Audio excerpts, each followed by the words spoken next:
Good evening, everyone, and welcome to our live stream tonight. Thank you for joining. We're going to dive into what's at stake for Florida's wildlife and wild spaces during the 2025 legislative session and explore how we can take action to protect them.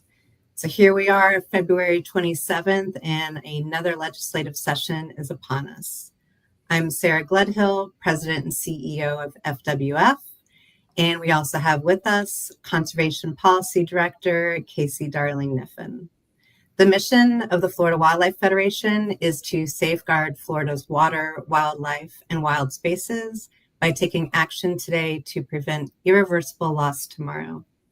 And tonight with us, you see two brand new faces. We are joined by two incredible guests that we are honored to have with us tonight to have this discussion, to bring with them a wealth of knowledge and experience to this discussion. First, we have Sue Mullins, Director of Public Affairs for Florida Conservation Group. She is a seasoned policy advisor with extensive experience in Florida's legislative landscape. She's been at the forefront of conservation policy for years, working to advance strategies that protect our state's natural resources. We also have joining us Mr. Rick Kendust, a partner at Long Run Strategies with a strong background in advocacy and public policy. Rick has been instrumental in shaping public policy efforts and navigating the challenges of the legislative process. Sue is based in Tallahassee and Rick is based in Jacksonville. So thank you both for spending your time with us this evening and lending your experience to this discussion. So together, the four of us are going to begin to break down FWF's top priorities, defending, funding, and restoring wild Florida. And we're going to discuss how we're tackling these critical challenges head on. And we're very excited to have them here, and we look forward to a great conversation. So everybody that's in Facebook, watching on YouTube, and even on Instagram, please drop your questions into the comments. We will be able to address them at the end. We've reserved some time. So please make sure that you add them in there. We've got folks behind the scenes, our Marketing and Communications Director, Morgan McClure, and Digital Communications Manager, Federico Acevedo, behind the scenes watching and making sure that everything runs smoothly. So as another legislative session begins, we have a lot of opportunities ahead of us to solve problems and seek solutions. Of course, being in Florida, we have several converging factors that heighten both the urgency and the opportunity to keep Florida wild. To just name a few, Florida's rapid growth. We all know that Florida continues to be one of the top states for inland migration from other states. We have an explosive population growth with about 1,000 people moving to Florida each day. This really intensifies the pressure on our natural areas, our wildlife corridors, and water resources. Another factor, land conservation potential. Programs like Florida Forever and the Rural and Family Lands Protection Program have received funding in recent years. However, with the development pressure that I just mentioned, one of our greatest growth management tools that we can employ is to conserve those lands before they are converted to rooftops. So we need more funding to accelerate that land acquisition from the Panhandle to the Keys before it is too late. Here's a glimmer of hope, the public momentum and political will that we have. There is growing bipartisan support for conservation in Florida. And as residents increasingly recognize the link between a healthy ecosystem, clean water, and quality of life. This was evident in August when we saw massive outcry from the public and elected officials coming together across the aisle, regardless of political party, standing united for our state parks. And then in November, We saw there were 4 county referendums to endorse a local land conservation funding. All 4 of those counties passed their local referendums to fund land conservation. Now, because of these tests, we'll call them, we can confidently say that as Floridians, we do have a shared value, and that's that we love our public lands and we want more conservation land dollars. So by acting today, Florida has a chance to secure its natural heritage before it's lost. Protecting land, water, and wildlife in 2025 will not only preserve the state's biodiversity, but also safeguard its economy, resilience, and way of life for future generations. So we're going to have an excellent conversation tonight, and I'm going to kick it off to Casey, who's going to tell us about the upcoming session. Casey. Thanks, Sarah. So the 2025 regular legislative session begins March 4th, and it will run for 60 days until May 2nd. As Sarah alluded to, every year brings new challenges along with opportunities to move conservation meaningfully forward. During legislative session, members of the Florida House of Representatives and Senate will discuss and debate bills through their respective committees, and they'll also hear public comment. We are so glad that you all showed up today to familiarize yourself with FWF's priorities during session, and we hope that you will follow along through the process. I encourage everyone to visit the Florida House and Senate website, find your representative, and familiarize yourself with the issues that they champion. You can also bookmark our website's page dedicated to the 2025 legislative session, where you can find that information as well. So to kick it off, our first legislative priority this year is defending our public lands. The recent threats on golf courses, on our state parks, golf courses, pickleball courts, and hotels, and the threats to public conservation lands has resulted in a push for stronger legislative protections to prohibit incompatible development in these places that we all cherish. We're encouraged that the voices of fellow Floridians have been heard, and we have a bill moving forward to address the concerns we all shared last summer. We have Rick here to share his expertise. Rick, what can you tell us about the State Parks Preservation Act and this upcoming legislative session in general? Sure, Casey, and thanks. Pleasure to be here.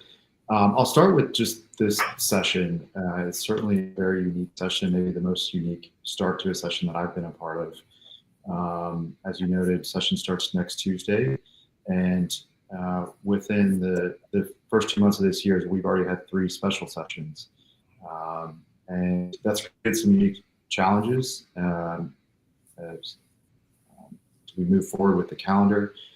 You've seen a little bit of push and pull between the executive and legislative branch on kind of some differences of opinions on scopes of functions in government. I think it's a healthy thing for democracy. But from a process standpoint, what we've seen is a really condensed calendar.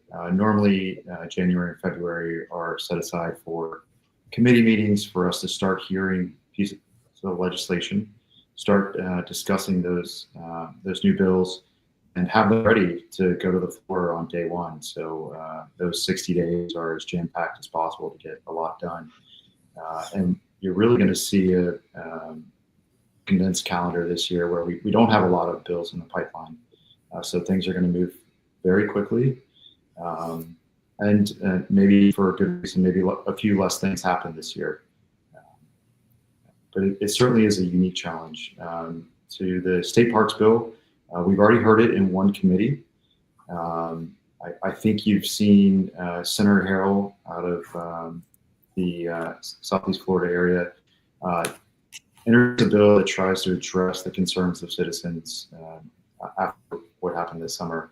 And I think in general, the bill does that. And we're going to work with the senator as that bill moves forward through the process and ensure that we have a good product at the end of session. And you've also got Representative Snyder in the House who's a companion to that Senate bill. So an exciting session as we get started next week.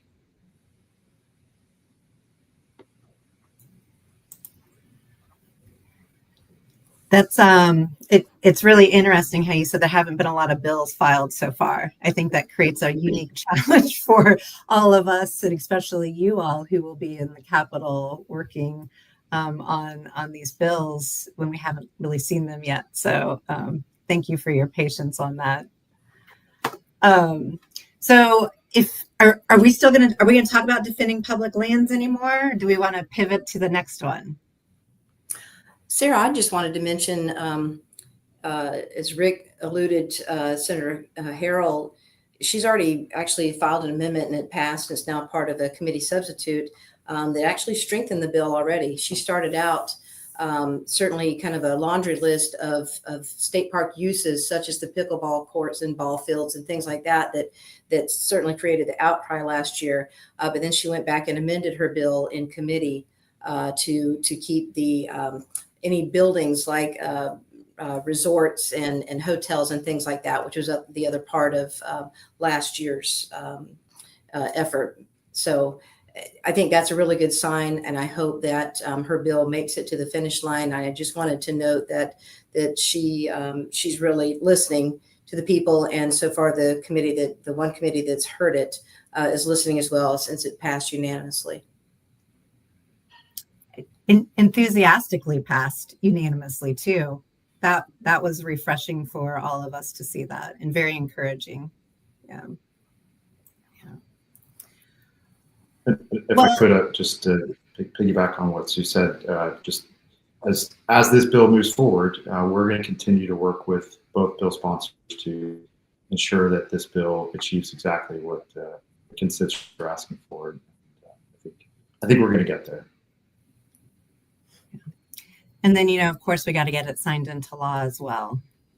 Yeah. So, yeah, it's like we have a two-step process here. And I think that there's such great bipartisan and uniform support across the state to get this accomplished. Yeah.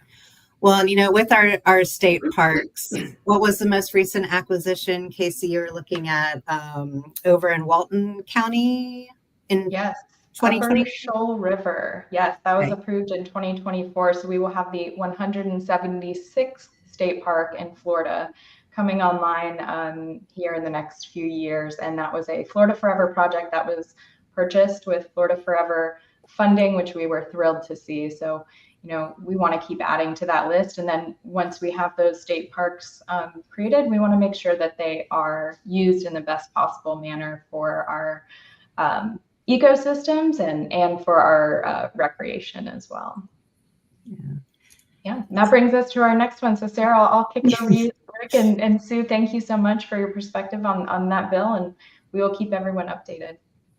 Yeah, perfect. I teed up Casey with that one about like, hey, don't we have a new state park that was purchased recently? And I think before that it was 2017. So it's been a while since we've had a state park acquired. And so that's one of our second legislative priorities is the funding component for this, for land conservation.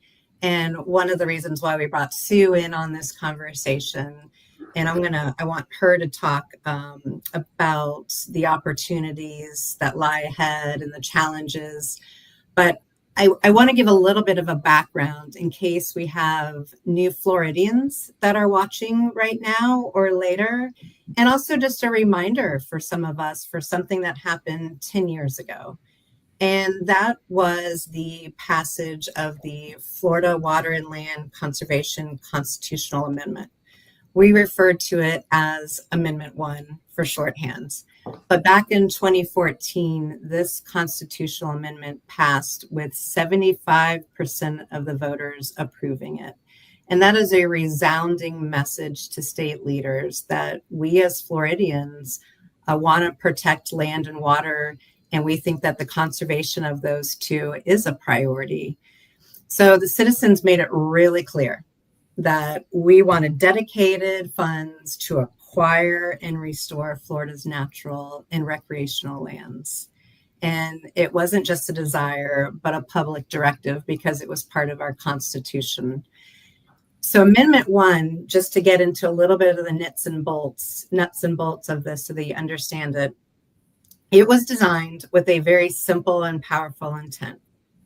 For 20 years, 33% of real estate transactions would be used, and there's a tax associated with the real estate transaction that every new home purchased has.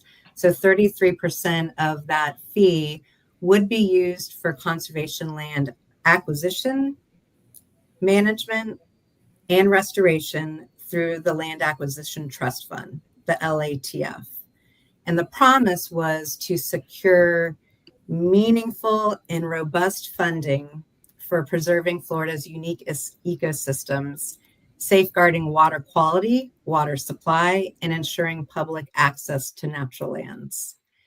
Just to give you a snapshot of what we're looking at this year, the LATF, as you know, if you've been in the real estate market recently or watching your neighbors in your community, the real estate market, prices have gone up.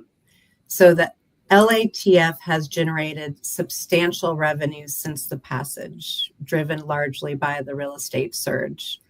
This year alone, the LATF is forecasted to collect over $1 billion.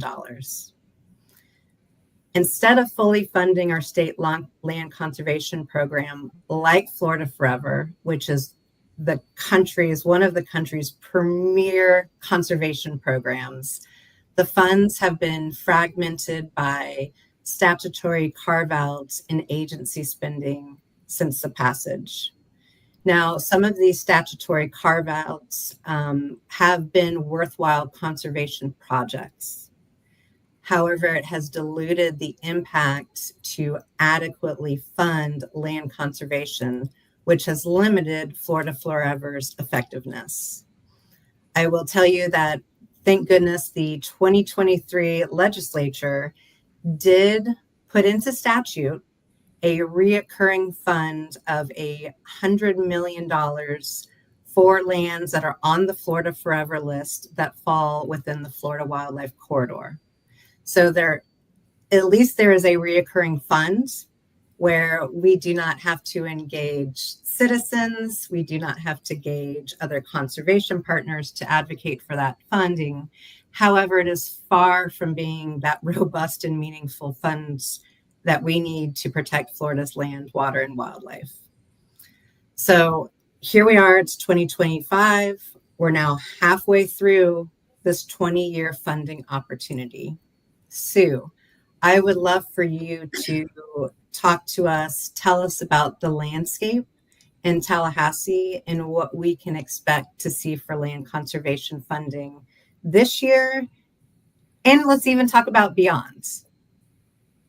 Sure, and thanks you guys for having me as part of this discussion. It's so important to all of Florida, as you know, whether it's the Amendment 1 campaign that was so successful or all of the local ballot initiatives. Floridians really get land conservation, and for many, many years, the legislature got it as well. And that's why that real estate transfer tax, it's known in law as the doc stamp, documentary stamp tax. It was created specifically to measure the amount of real estate that was being bought and sold, because that could tell us what the rate of growth was and the rate of conversion of our natural and working lands. And that's why they used that fund to create all of the land conservation programs that were, as you said, run through the Land Acquisition Trust Fund.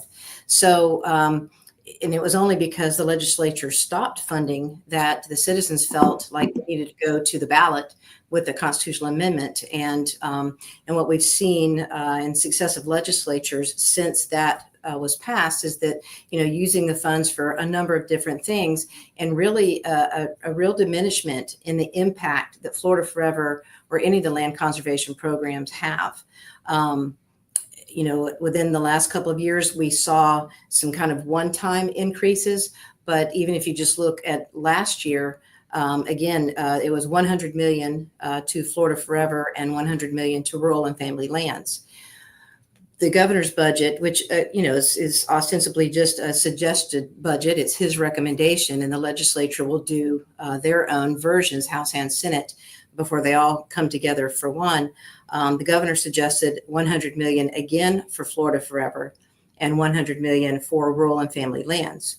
There are some additional dollars for local park programs, the Florida Communities Trust, but it's the funds for that are fairly low when you're talking about purchasing lands in typically urban and suburban areas. Those are very expensive, so those dollars wouldn't go very far. Over at the Department of Agriculture, Commissioner Simpson has asked for an additional $200 million for rural and family lands. And that's really kind of the sister program to Florida Forever that tries to protect mainly cattle ranches, forests, things like that, where there's still a lot of natural areas on it, and clearly there's no development. So I don't know, if he'll be successful in getting that, but I do know that over in the Senate there is a great deal of support for the land conservation programs. In the House, and Rick, feel free to chime in, but you have an issue with turnover with legislators, wherein many of them that have just come in the last few years don't have a memory or kind of any ownership of our land conservation programs. And so they don't really know the historical funding and how we were able to be so successful and protect what we have. And there's not the same level of support. I think that's something that we still need to work for, whether it's those of us in the conservation community or the citizenry, that certainly those that stepped out last year in support of the parks. I think it will be a much heavier lift in the House to get the funding that we think is needed. And I think in the Senate, it's already, there's so many competing needs, and most every legislator will tell you, between education, healthcare, all of the things that have to keep this state running, that land conservation, while important, is still competing with virtually every other need. So if I had a crystal ball, I would say that we'd probably come out better in the Senate, and that it will have to be kind of squabbled over in the process at the tail end of session to figure out where we end up. I know that many conservation groups have asked for $500 million across all of those programs this year. Right now we have an agency who's only asked for $100 million. That's DEP with Florida Forever. Of course, that's the governor's agency, so they asked for what the governor asked for. But then over in rural and family lands, they've asked for $300. So even with the agencies only asking for $400, we know that there's $4 billion worth of land that we know of willing sellers who have already enrolled in these programs that want to keep their land in conservation or sell it for parks and preserves and forests. We know the demand is there. What we don't know is whether or not this or succeeding legislatures will have that same commitment to conserving the best of what's left. Rick, did you want to add anything to that? Sure. Yeah, and Sue touched on term limits. Go back to just before 2004, term limits were implemented, and created some new challenges, but also opportunities. Where we've had opportunities to increase funding on land conservation, it's as a result of new members coming in and having a passion for conservation. And so it's incumbent on us as we engage with every member in the legislature each year to understand what drives them, what motivates them, and what tools within the tool chest of conservation they may be drawn to. And you look at rural family lands, you look at conservation easements. You've got a diverse background of members in the legislature, and I think all of them do want to see Florida remain a beautiful state for people to come and enjoy. And so there's always opportunity, and it's just every year you're always working to educate members and understand them too, and understand how you can kind of repackage the sell and get what you need or what you want. That's one of the, I think that with land conservation in Florida, and Sue, you mentioned that the agency asked for 100, agriculture asked for, you said 200 or 300, I think you said 300. Even years before, the state would find other revenue sources, like when there was federal money coming in, and they were able to really infuse some of these projects with that funding. and it still exists. I think this is the last year where it'll still exist for the department to utilize. And I think we've talked about that shared value. And one of the things with the Federation, here we are trying to protect our natural resources for all by all. And when you talk about land conservation, whether it's public or private, public being the state buys it outright for the public to enjoy, private, the state purchases a conservation easement on it, the landowner continues to work the land, but the development rights have been stripped from it. Really, that comes from so many different groups. It's not just conservation groups or environmental groups asking for this. It really comes from the urban and rural folks. It comes from the ranchers and the farmers. It comes from the birders and the kayakers, the hunters and the anglers. So that's really that unifying commonality that we have, and to see in the past where we had $300 million in funding and that stripped down to zero in 2011. Is that the time frame? It was probably the second year of the Rick Scott administration, so I would say 2009. Okay, 2009. Yeah, so we have a lot of catch up, because we used to have wonderful bipartisan support behind this, and then we lost it. And as you alluded to, with so many competing demands that our state has, that is not environmental, but public health, housing, infrastructure, it really creates this unique challenge. And again, what we will always go back to, one of our greatest tools to help with growth management is to buy the land outright or buy the development rights off of the land, and create that carrot. And that's one thing, is that these programs are all willing sellers. That's right. They all come to the table saying, yes, I want to talk about this opportunity. So huge. Thank you. So, and I did hear education with our legislators. So Sue or Rick, what do you have any, beyond the education component, any suggestions for advocacy efforts that the general public can engage to talk to their members and let them know that they support the funding for this? I would suggest, nobody has a bad time on a day in the field. And one of the most effective things I've found over the years is to bring a legislator out in the woods, bring him back too, but definitely to get them to see, where do our water resources come from? Where does our beef come from, for that matter? What's a watershed, and what does it mean to your drinking water supplies? Florida's gorgeous. I mean, for a state without mountains, we've won the state park gold medal 4 times, and that's more than any other state. That's remarkable. That says a lot about our own native landscape and our native plants and all of the critters that we have here. And a lot of the legislators, I have to say, are not from Florida.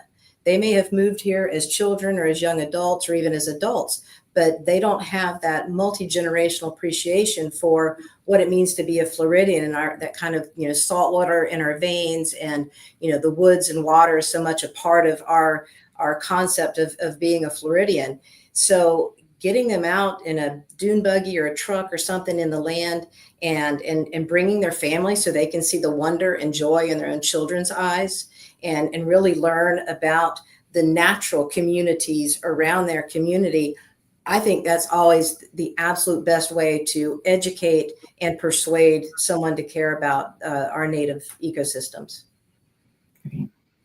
Well said. Thanks, Sue. Just jump in. I couldn't agree more with Sue. I know when I was in the process in May, that the best days were the days that we got to go out and get guided tours on money or see conservation land.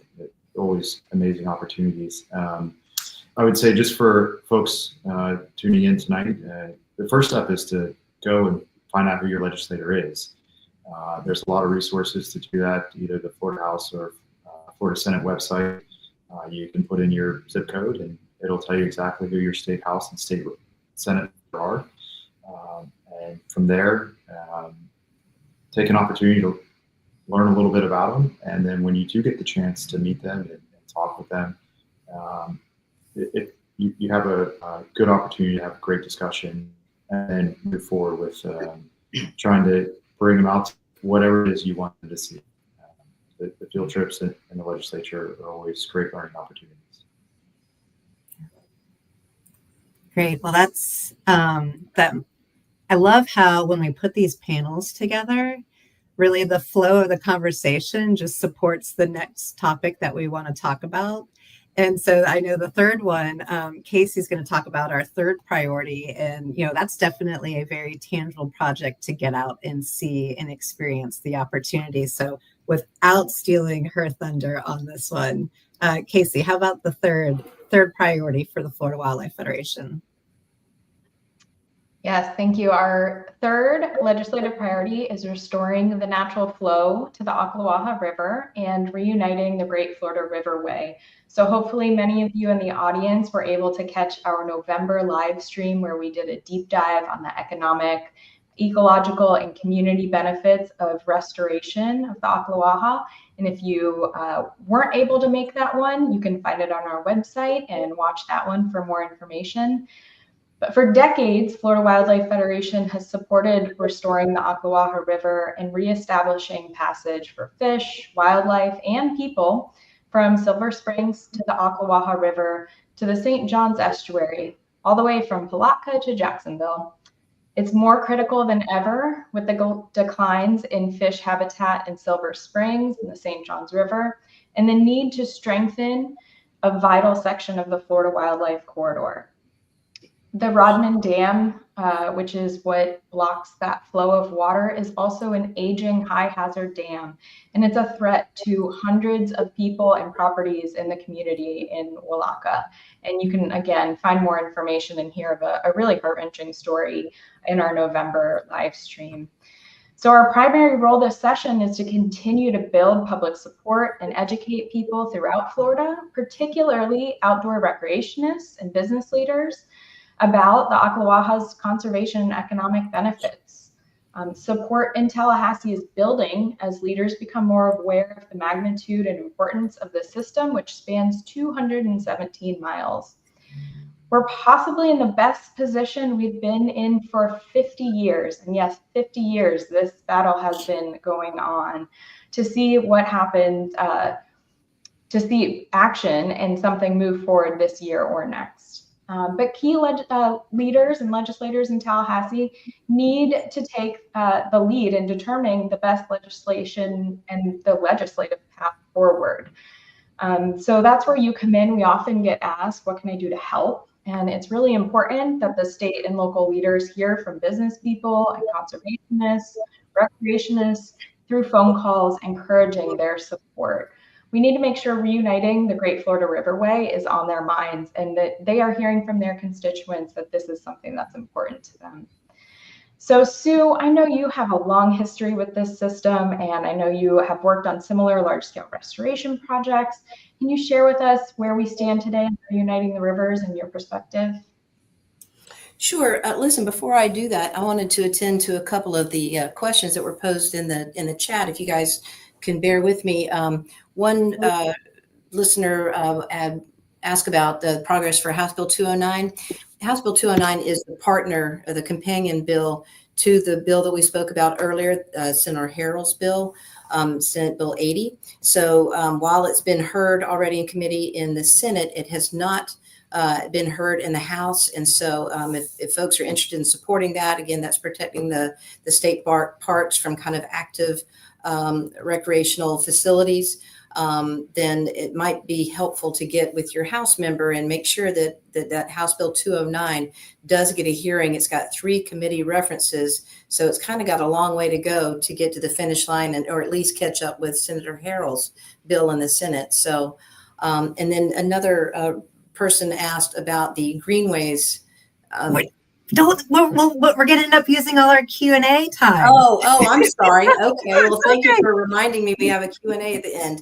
That's perfect. No, so, it's okay. Yeah. So on the Ocklawaha, I mean, what a horrible idea that was, to cut Florida in half 60 years ago to put a canal across. Um, you know, since virtually every governor since that was overturned has been supportive of restoring the natural waterways, the Ocklawaha and where the St. John, all of those systems in there that were damaged by that canal. The problem is the kind of political willpower. But what we have seen on for large scale restoration is the Everglades. I mean, that's the very best example of a huge waterway that was also damaged by human activity, dredging, same as with the Ocklawaha. And finally, the science and the economics overwhelmed the lack of willpower. And frankly, I think South Florida realized that they needed the water supplies that restoring the Kissimmee River and the Everglades would provide. And so we got through, legislatively, we got to that point where it was very well supported, and now it's very well funded. And luckily with that, we had a federal partner. And so federal funding has also partnered with us, and we've been able to do a great deal of restoration. There's much more to do with the Everglades. But with the Ocklawaha, we do have a federal partner, but so far we haven't been able to combine forces with any federal action and with our own agency at the Department of Environmental Protection to really want to move forward and look at the economics and look at the environmental impacts. So we're closer than we've ever been because there's been so much independent work done. Economists, tax groups, certainly ecologists and hydrologists have all gotten together and said, this is a must have. This is the next restoration project. And I think when we can move to a place where we have a funding partner, maybe that's the key. Maybe that was the key with the Everglades. But at some point, Central Florida and all of those spring systems, the flooding that's contained whenever we have big storms, a lot of that hit the St. Johns River. That flooding would have been much better ameliorated had that Ocklawaha system been intact. So, when you start to look at systems in Central Florida, like people finally did with South Florida, I think that might help us turn the corner, that and the federal funding partner.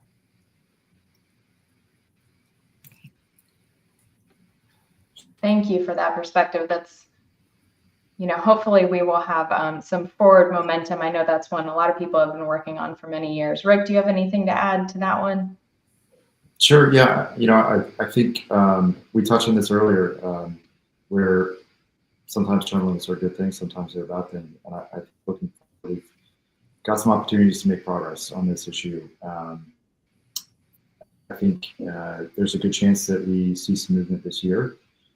And that's going to be because people did take action, and they got numbers out on the rivers and on the lake, and let them see what their dollars, the state dollars, were going to do, and how this situation had gotten over the years. I think you've seen some of the economic issues that maybe stalled this progress have started to dwindle, and so there's really no benefit economically to keep the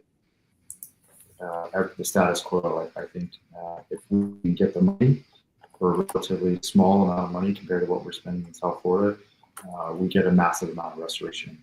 Maybe the largest and most effective restoration program based on hopefully the new springs that will be unlocked and or restored. So I hope to see some progress this year.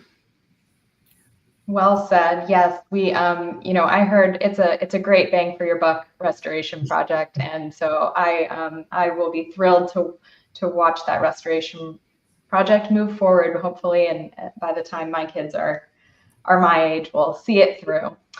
So we are so thrilled that you stuck with us to hear about our 3 legislative priorities. We are not going to run out of time. We really want to hear your questions. So glad that we've had so many people tuning in, ready to advocate for conservation, stay engaged through the session and beyond.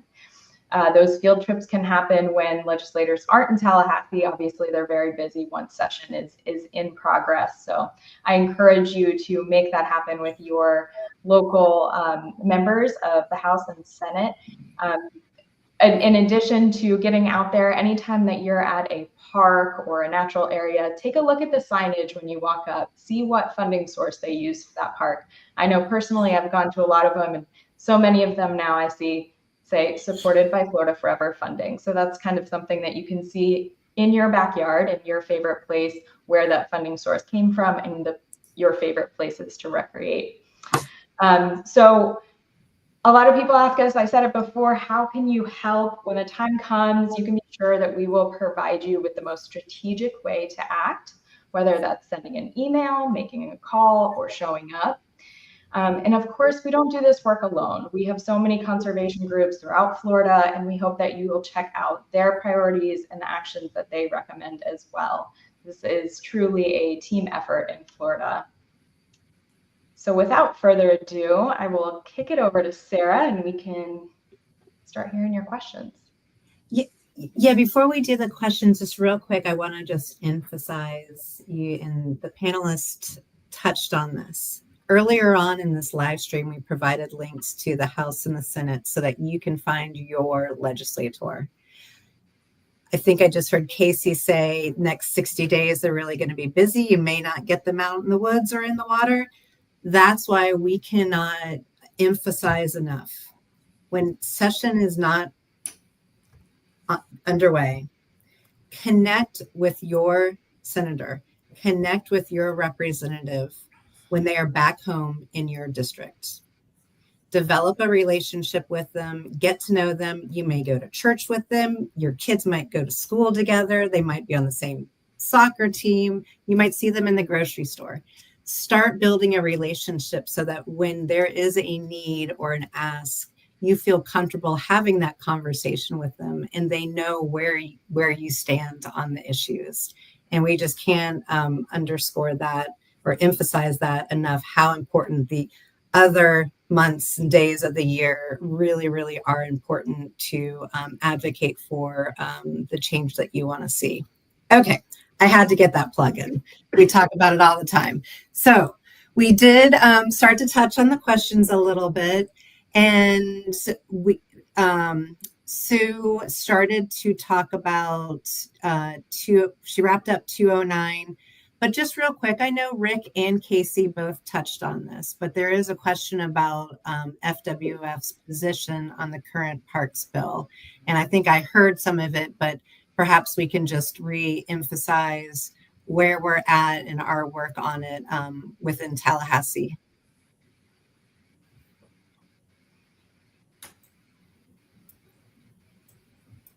Sure. Sorry, go ahead. There was a lag. Go ahead, Rick. Oh, well, I think we're in agreement with most of the community that the intention of this bill is spot on. You had public outcry that said, we don't want pickleball courts, we don't want golf courses, we don't want large lodges in our state parks. And what you saw was bipartisan opposition to those plans. This bill tries to address that. Obviously, every bill goes through a process, and we're going to continue to work with the members to ensure that we get the best product forward. I think generally we support the bill, but we certainly, if there are opportunities to ensure that something like what happened this summer doesn't happen again, we're going to take every opportunity to get the best legislation possible to prevent that from happening. Yes, well said, Rick. It's great to see that voices were heard and that this legislation is moving forward and especially quickly in the Senate. And we want to make sure that it meets the outrage from the summer and gives everyone a sense of confidence moving forward that their favorite places will be protected. Yeah, well said. I'm going to go to, I think this is a YouTube question about Ocklawaha restoration. but what is the best go-to web page and or Facebook, Instagram, etc. link to initially engage individuals about the Ocklawaha restoration issue? So, and when I read that, the link to initially engage individual, I take that as like, what's a good way for members of the public to learn about the issue? So I know I have some thoughts, but I'm reading the question. So do you guys, I would love to hear from you where your go-to web pages or social media accounts are located. I'll just jump in because I don't have a lot to offer, but my go-to was the presentation back in I think October, November on this issue. And that's where I started to get additional background and hear current discussion on the Ocklawaha, and then started digging from there. But Yeah, Rick, Sue's I got a think much that presentation, I think, came from Reunite the Rivers. That they are kind of the group that holds so much of the economic and recreational and environmental data and reports on that. So I would go to reunitetherivers.org and start from there. And they have links to other sites as well from that page. I will reiterate what Sue said. Reunite the Rivers is a great source of information. And then shameless plug, we also have an informational page on the Florida Wildlife Federation's website that you can find out more information and the benefits of restoration. Yes, and I think it was shared earlier, our live stream, because you all mentioned that. So I believe a link was dropped in the chat to our live stream that provided that great information as well. Great. All right, let's see. This is from Bob McElroy. What can we do as the volunteer trail stewards? So people who are out in the woods quite a bit. Well, and Bob had two questions in there. He asked first about the Florida Greenways Committee, and sadly that fell out of funding whenever the funding formula that used to govern all of the land programs that had the water management districts, Florida Forever, the in holdings for the state forest and wildlife management areas, all of that kind of went away when Florida Forever stopped being funded. Since Florida Forever has started being funded, it's been really to the Division of State Lands, which is really just our state parks and those type of big natural areas. So the greenways and trails has not received any guaranteed funding for years. And I would think that along with FCT and some of those Florida Communities Trust, that those small programs are incredibly important in a hyper local way for these communities, for trails, for connecting communities, and frankly, for getting everybody outdoors, whether it's from a health perspective or just appreciating nature. It's these small parks and trails that do get people out there and get some appreciation of our natural world. So I did want to mention that. And then Bob's other question was, how do you get involved as a volunteer? And I can't think of a better person to be than someone who is out on the land and has access to other people. Right now, I know on social media, there's a lot of meetup groups and things like that. I know that there's some areas where people even just put QR codes at trailheads so that you can just look with your smartphone and pull up a website to get, different things with trail maps and trail facts. Maybe there'll be some fox squirrels on this trail, or somebody saw a barn owl down by the furthest oak tree on the left, that kind of stuff. And those are very exciting kind of digital ways, if you will, to better communicate what's going on in the woods. And back in the day, we called it geocaching. You would go somewhere, search for something, and make note of it and hide it again. And it's similar to that. And it's I've seen it on kayak, paddling trails as well. So that's a fantastic way to be able to leave a footprint, if you will, of something that's unique about the trail, some reason to come out there, and certainly do kind of the meetups and such that you see in a lot of communities where, people will take groups of individuals who have never set foot in the woods and take them down a trail and watch them fall in love with the outdoors as well. So I think that's a fantastic role to play. Yeah. Well said. I will just add that volunteer trail stewards are helping just in the fact that they are volunteering to keep our trails maintained, and so that folks can get out there and fall in love with these places. If you love it, you're more willing to advocate for it. So thank you for what you do, Bob. So tonight we talked about our 3 priorities, and of course there's a lot of priorities out there. There's a lot of issues that we all care about. And so Casey had mentioned, making sure that you're following some of your favorite groups that you share similar values with to take note of what they're working on. So this one question, we do not have programmatic work, but I am going to propose it to the panel to talk about. So we might dance around this a little bit, but this is from Lillian Brainerd. Are there any plans for dark sky preservation in limiting light pollution? And I feel like we could answer this directly and indirectly. I'll jump in. I don't have an answer to say yes, there are plans, but I do know members, specifically future Speaker of the House, Jennifer Kennedy, out of Lakeland, Florida, speaking last year about our state parks and reminiscing on how she likes to enjoy state parks with her kids and go camping, and talking about dark skies and the need to preserve land to ensure that we still have dark skies. I think this goes back to knowing your legislators and knowing what drives motivates them. Jennifer Kennedy, Representative Kennedy, is one person that I was going to plug when I saw that question about dark sky. Okay.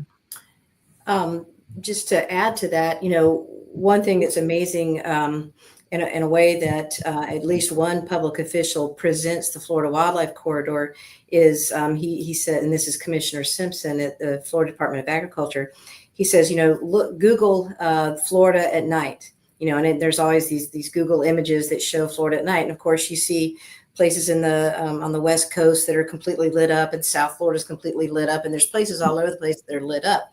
And he says, well, if you look at all the places that are dark on that map, that's the Florida Wildlife Corridor.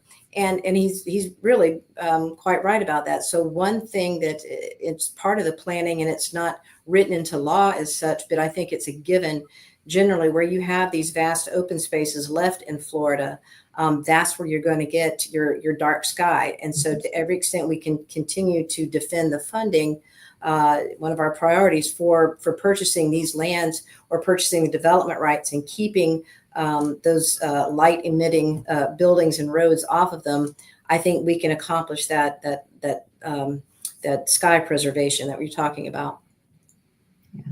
Yeah, absolutely. And I will add, you have conserving the land, keeping it wild and natural, and then you also have limiting where those lights can stretch into those conservation lands. So limiting sprawl and making sure that there's strong growth management policies at the state level is really imperative to make sure that we have dark skies going forward.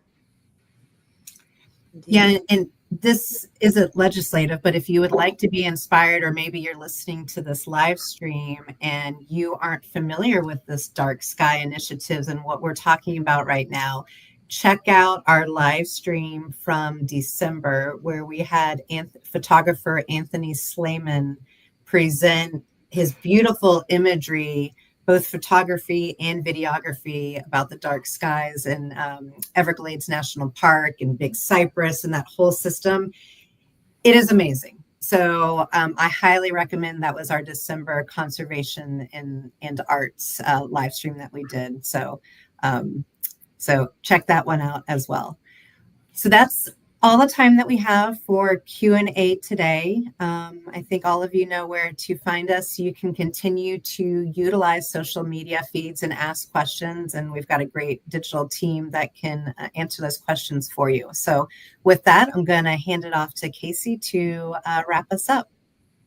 Yes, I just want to thank our audience. If anyone's really interested in both state parks and dark skies, I also recommend Kissimmee Prairie State Park. That one, it has, in my opinion, some of the most beautiful dark sky viewing opportunities as well. So I just, again, want to thank you all for the questions. I want to thank you for tuning in tonight and for your interest in defending our public lands, for funding conservation, and for restoring the flow to unite the Great Florida Riverway.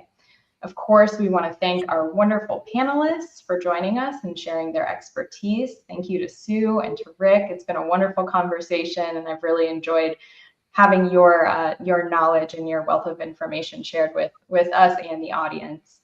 And I also want to thank our crew behind the scenes, Federico Acevedo and Morgan McClure. They are the ones that make this happen and keep this show up and running. So thank you so much to them. We hope that you will tune in to our next live stream in April. And please be sure to stay up to date on all of our events by signing up for our emails. Of course, we will send updates on the legislative session.